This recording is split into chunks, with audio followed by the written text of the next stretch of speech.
Can you talk about Jay Cutler's toughness? Oh, I think Jay Cutler gets a hugely bad rap about his toughness.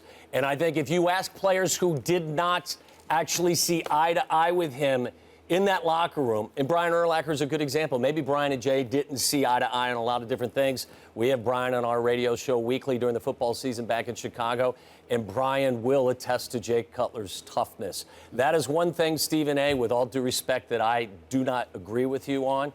I believe Jay Cutler has lived through some horrendous football beatings on the field. I think 2 years ago he came back from a torn groin in just a week.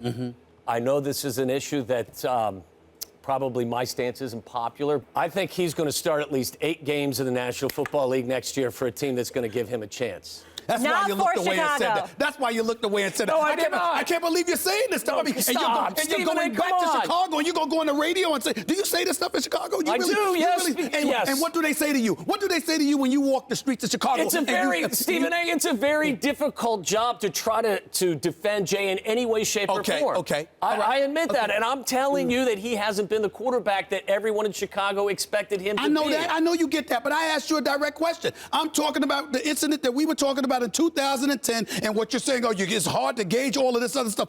I'm saying you go on the air and say that stuff? Absolutely. And what do they say to you, Tom? What do they say to you? You know what they say? They say, Tom, you should know because you actually played. You did play, and I did not. But what I asked you was the fans. You're trying to tell me that great sports town, that is the city of Chicago. Been defending so in other words, they'll pick up the phone and call your show, and you're trying to tell me what they say to you is, oh, you played, we didn't. No. What they say is they have the same perspective, and I tell them, I suggest to them that I think it's very dangerous for you to believe or come to the conclusion that Jay was capable of stepping back into that game and playing at that level.